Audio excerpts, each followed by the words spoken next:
आजमगढ़ उपचुनाव के परिणाम आने में अब कुछ ही घंटे का वक्त बचा है। सियासी दलों के साथ साथ पूर्वांचल के से लेकर लखनऊ तक सबकी निगाहें इस सीट पर हैं। आजमगढ़ का किला कौन फतेह करेगा, ये जानने के लिए हर कोई बेताब है।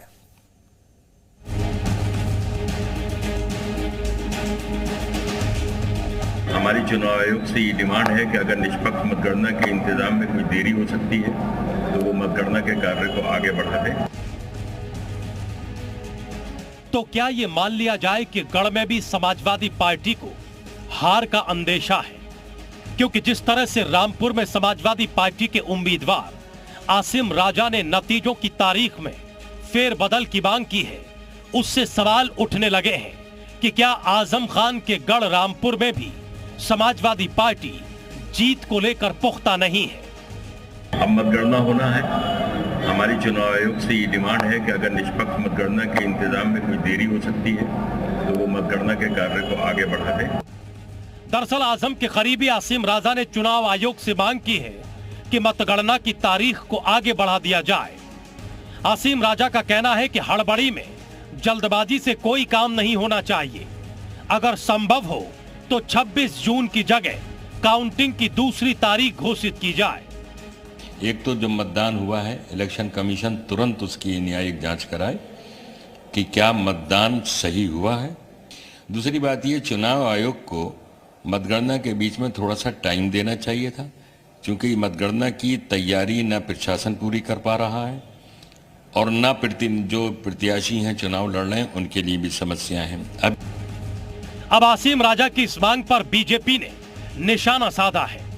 बीजेपी प्रवक्ता का कहना है कि आसिम राजा के बयान में हार की बौखलाहट साफ नजर आ रही है। रामपुर में भारतीय जनता पार्टी का कमल खिलना तय हो चुका है और इसीलिए समाजवादी पार्टी के प्रत्याशी हताशा में आकर के अनाप शनाप अनर्गल आरोप प्रत्यारोप करने का काम कर रहे हैं। उनकी हताशा इनके आरोपों से स्पष्ट तौर पर परिलक्षित हो रही है।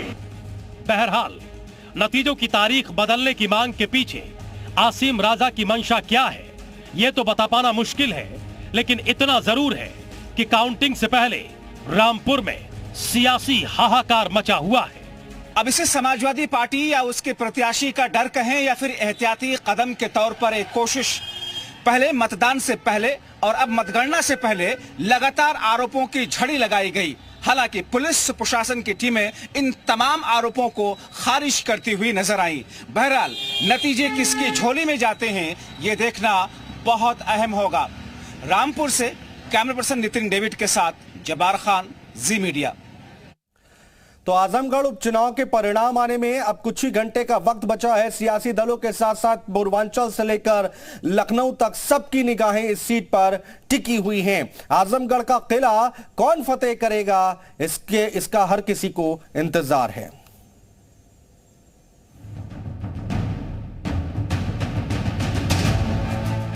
पूर्वांचल की सबसे हॉट सीटों में शुमार आजमगढ़ में चुनाव के बाद खामोशी है।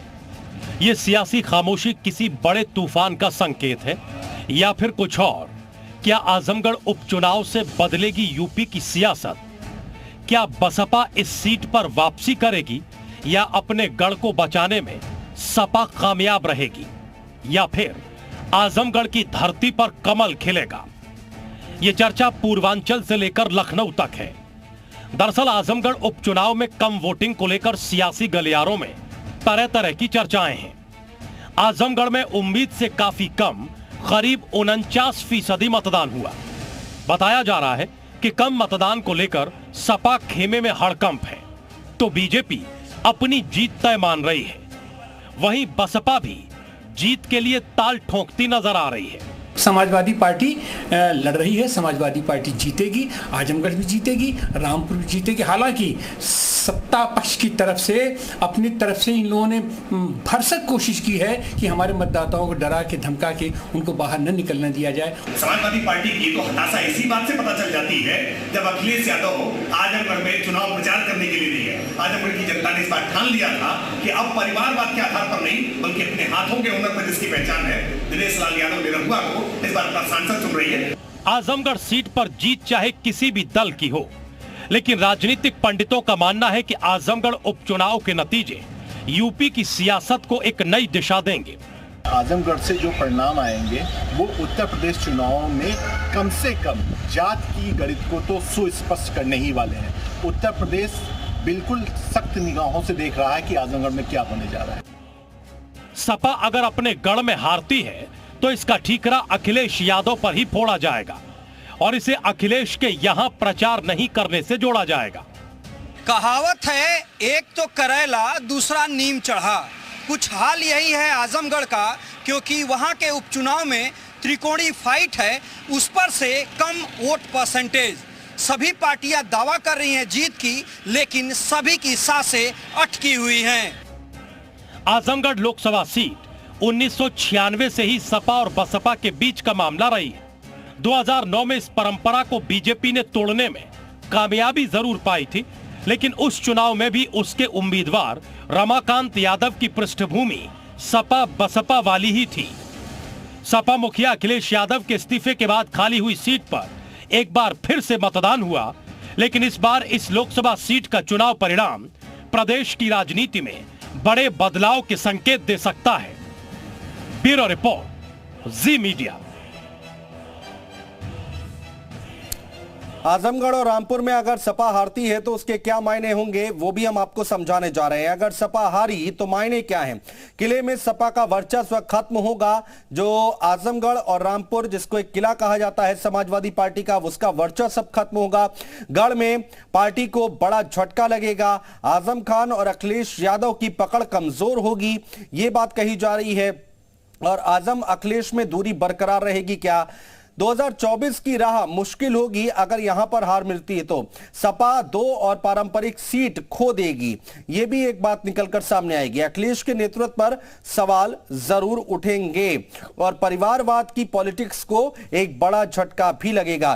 तो अगर यहां पर झटका मिलता है तो क्या कुछ मायने, वो हम आपको बता रहे हैं। वहीं यूपी उपचुनाव की जंग, अगर बीजेपी जीतेगी तो उसके क्या मायने होंगे वो भी समझिए। अगर बीजेपी जीतती है तो मायने क्या है?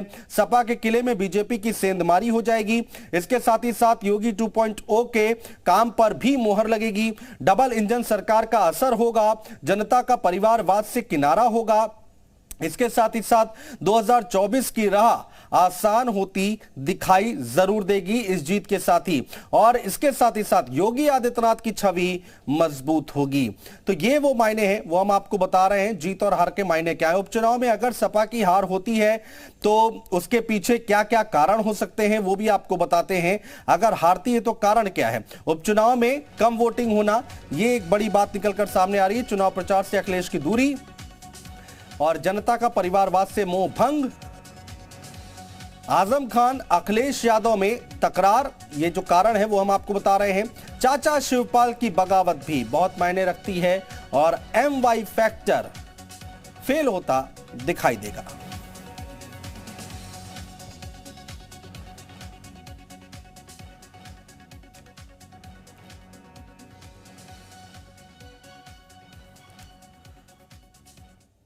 और